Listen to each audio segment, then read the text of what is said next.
Gypsy Rose just compared herself to Rapunzel on social media. And while some people may have found it cute, I found it deeply disturbing. Because Rapunzel was rescued. Gypsy plotted the execution of her own mother. And the more she leans into this fairy tale fantasy, the more we need to ask, what is Gypsy really trying to hide?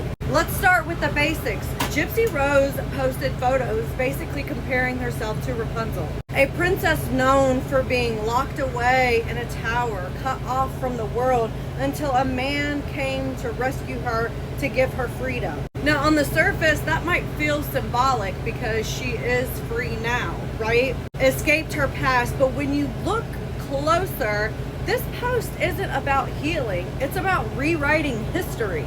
Because unlike Rapunzel, Gypsy didn't wait to be saved, or did she? Because she villainizes UNpluGGed by calling him, a dangerous criminal, while she was the one who orchestrated the violent murder to get out of her situation. And now she's trying to paint herself as the innocent, helpless girl locked in a tower. Why? This post is just one piece of a much bigger pattern, and that's Gypsy infantilizing herself to manipulate how the public sees her. She was doing this with her mother, and she's still doing it now.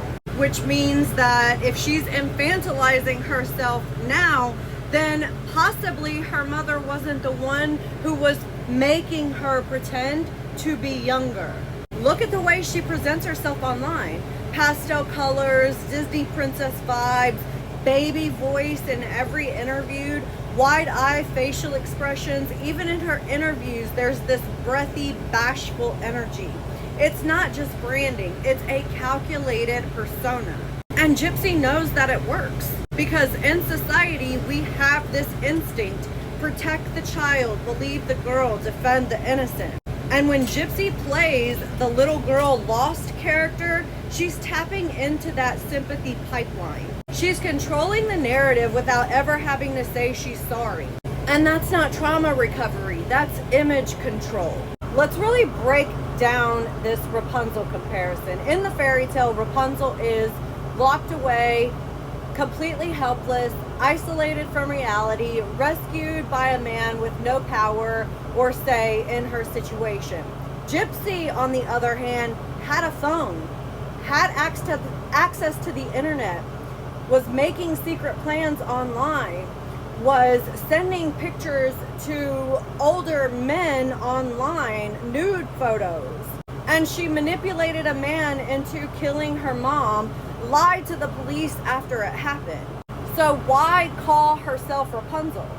Because it erases everything messy, everything violent, everything that she did on purpose. And it romanticizes this idea that she was locked away in some tower with no outside resources, and she was freed from this horrible life that she had prior. But that's not what actually happened. It replaces the truth with a fantasy centered on innocence, beauty, and purity. And that's dangerous, not just for her, but for everyone watching. When women like Gypsy lean into this infantilization identity after doing something horrific, it sends a disturbing message to the public. If you look young, sound soft, and act helpless, you can escape accountability, and it reinforces this old toxic archetype, the naive, misunderstood girl who can't possibly be dangerous. However, we know that women can be dangerous, and Gypsy is dangerous. And when we pretend that she's not dangerous, we make it harder to believe victims. We distort justice. This kind of manipulation teaches people that the way to forgiveness isn't through growth or accountability, it's through costume, through performance, through managing perception, cosplay. Gypsy is not Rapunzel, however, she's cosplaying as Rapunzel. She was never locked away in a tower, she was in a house with locked doors, but she also had a key, a bus pass, a phone, internet connection. And when she decided to use it, she didn't run. She planned a murder. I'm not here to say that Gypsy should never have been released. Do I think that she didn't get enough time? Absolutely. She should have gotten life in prison. I'm here to say that Gypsy is beyond redemption. She's not a princess. This isn't a fucking fairy tale. She murdered her mother in cold blood.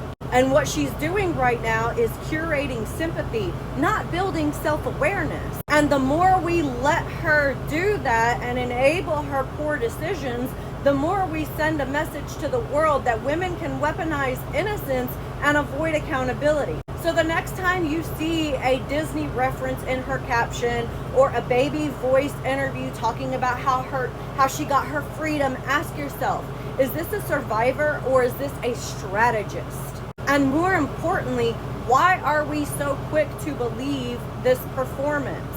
Let me know what you think in the comments. I was so disturbed by this comparison and pretending like she is some sort of princess. She's not a princess, she's a predator. Don't forget to like, comment, save, and share the video, and follow if you like videos like this. I'll see you in the next one. Bye.